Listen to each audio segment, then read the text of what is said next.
Hello guys, magandang araw sa lahat. So for today's video, explore naman natin ang CoinGecko. Ano bang CoinGecko? Nandito lahat yung mga cryptocurrency.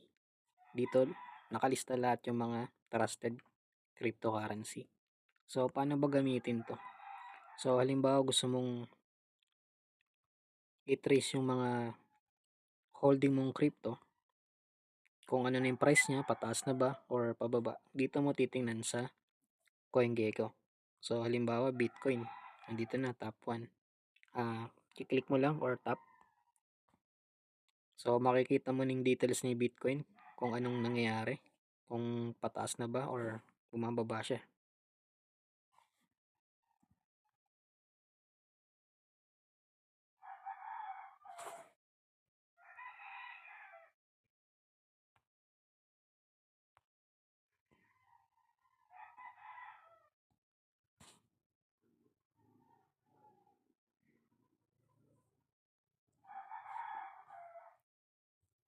So, as of now, bumababa yung price ni Bitcoin. So, sa CoinGecko makikita mo rin yung Bitcoin or statistics ng isang crypto. So, makikita mo dito yung market cap niya, yung circulating supply niya, saka yung max supply niya. At makikita mo rin yung historical price niya. So, makikita mo yung all-time high niya dito at yung all-time low niya. So, sa CoinGecko, meron ring news about sa cryptocurrency na search mo. I-scroll down mo lang at makikita mo na yung mga latest news niya. Ayan. So, as of now, dito, Bitcoin latest news. Ayan.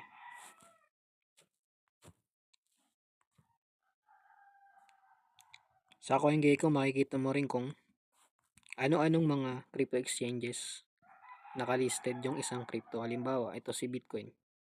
Nakalisted siya sa Binance, sa Crypto.com exchange, KuCoin, MEC, Bullish, Coinbase, Lbank, Bybit, and Gate. So, makikita mo lahat dito, yung mga crypto exchanges na listed si Bitcoin.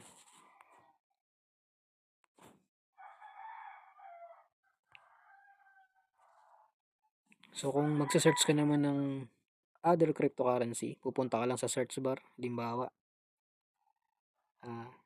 ETH or Ethereum. So, lalabas na siya. Tapos, tap mo lang para makita mo yung details.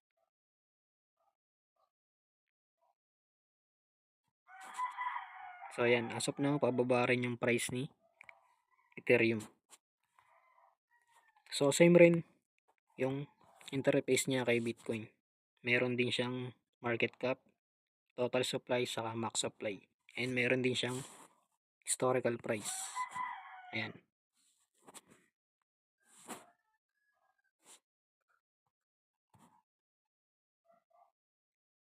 So, makikita mo rin kay CoinGecko yung mga trending cryptocurrency katulad ni Ergo. Ayan, si Bitcoin, saka si Toncoin.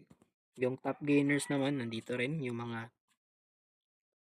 as of today or this week na tumataas yung price. Katulad ni Humanity, Dogecoin, saka si Impossible Cloud Network Token. Ayan, nandito yung top gainers.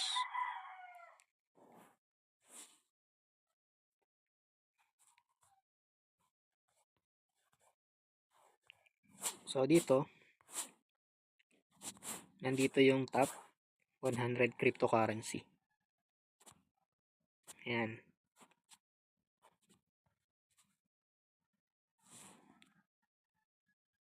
Pwede mo pang tingnan yung iba.